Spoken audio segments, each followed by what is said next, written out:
In this case, you get to sample them all. It's 6 red wines. If you're tasting 3 wines instead, in this case you will taste wine number 2. You can pick either one of wine number 3 or wine number 4, and then this is the same wine but different wine here. And then wine number 5, which is our most famous one. This is our pride and joy. This black label, this has got a nickname on his label. It's called Sor Aldo. So like Signor Aldo, Sir Aldo in dialect. Aldo was that person I mentioned before. This is a bottle that was dedicated to his memory. So, this is all wines that we make with grapes that we grow. We're not buying nor selling any kind of grape. We're pretty jealous of them actually. And these are all organic wines today. Everything we produce is biological. And they come, all our vineyards, they're all around the town of Montepulciano.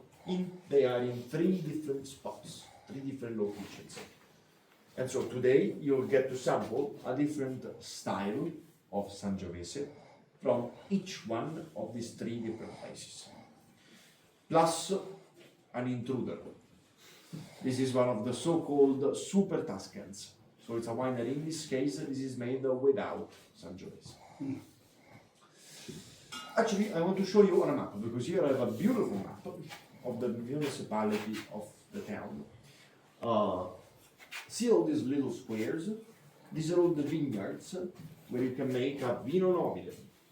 Vino Nobile di Montepulciano is our VOCG, and like every VOCG, there is actual laws to follow to make it. And one of these laws is saying that if you want to make this wine, your vineyard has to be one of those. It's not big, because from one point to another, this is like 15, 16 kilometers. So quite small actually. Ghosts. Right now we are here. The town itself is here in the middle. As for us, we've got vineyards, is 3 in the southern part. We've got this 4 in the central east part, and 2 small vineyards in the northern side. So it's 3 different locations for 3 different styles of Sangiovese. And lock the door. Allora, first 2 wines. They come from the central east part of the town, where the soil is very rich in sand and in lime. So this sandy soil, this is one that has got a very low pH, and this low pH translates in a very good freshness. It's more acidic. More acidity, exactly. It's a soil that's very suited for this reason to make young wines. While by young, I mean wines that are meant to be consumed when they're still young. Because with time, they're gonna lose this beautiful freshness, this juiciness, which is their purpose. And that's when we make the first 2 wines. Chianti will be the first one, and then Il Vignone, which is our Super Tuscan, will be the second one. They're both 2020 vintages. Chianti, this is a blend of 80% Sangiovese with 10% Merlot and 10% Cabernet Sauvignon. Il Vignone, this is made without Sangiovese, 50% Merlot, 50% Cabernet. It's a Bordeaux blend, so and like every Bordeaux blends, every year these percentages, they are slightly different. And we pick the percentage of Merlot and Cabernet by looking at the wine year. These 2 are very easy drinkers.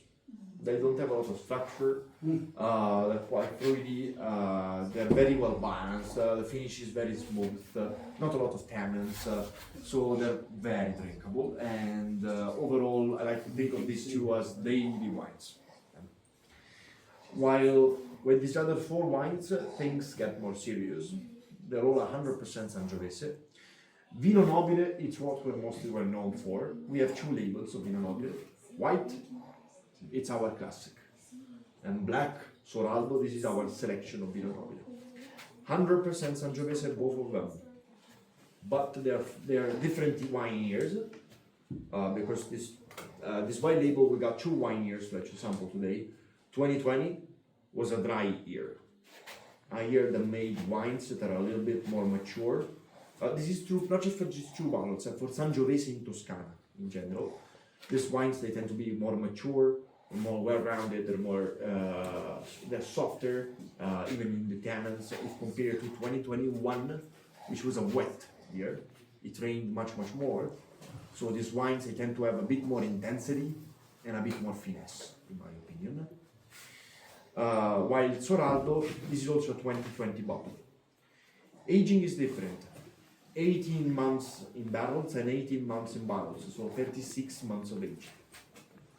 This black label did 24 plus 24, 48 months of aging before it started to sell it.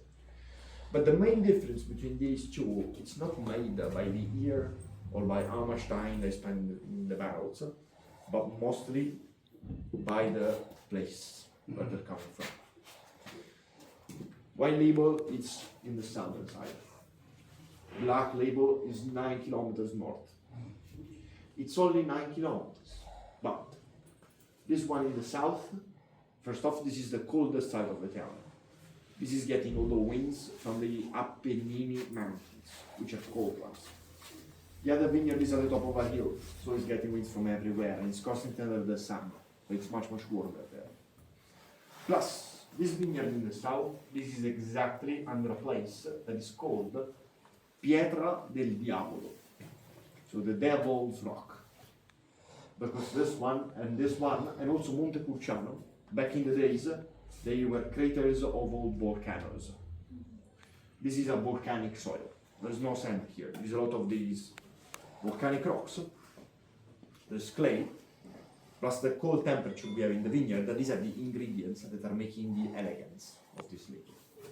This is a wine that really shines for its finesse and for its drinkability, once again.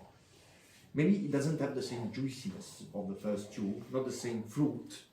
This is more on the floral side, but, as I mentioned, with a lot more elegance and a lot more perfumes as well. North Montepulciano instead, this is where we trade some elegance for some muscles. Because this is a much bigger and bolder version of Sangiovese. These grapes, they come from our, let's call it our best vineyard, which is in the northern part, and it's got a very interesting soil structure. If you see here, the land is gray in color, if you can see it. This is a very chalky soil with a lot of limestone, and plus there is a huge layer of seashells inside. These shells are there because millions of years ago we were under the ocean. Then when the hills emerged from the ocean, that's why we still find the shells.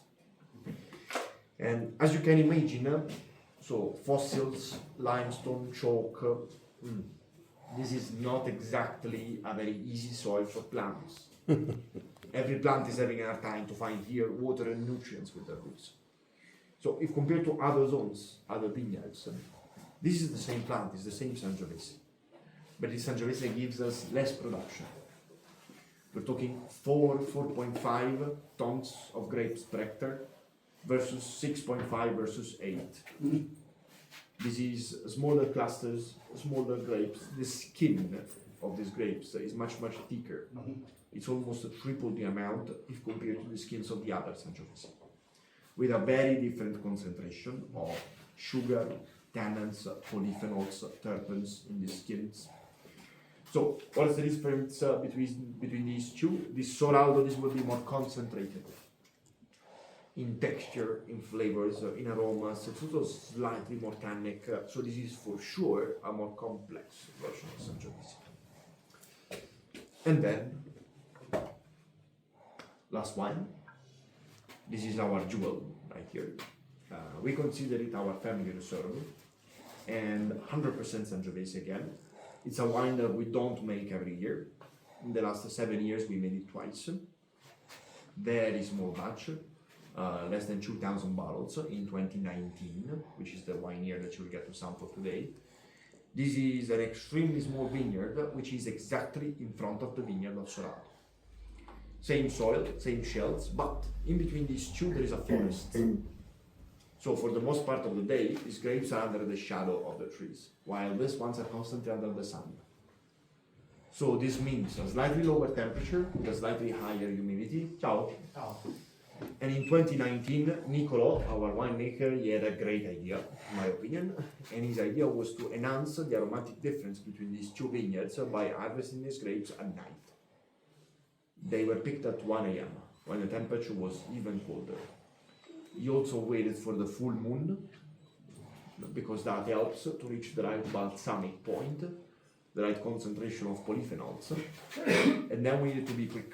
Bring these grapes in half an hour to the winery. They had to be pressed when the temperature was still cold. So this way the extraction was completely different.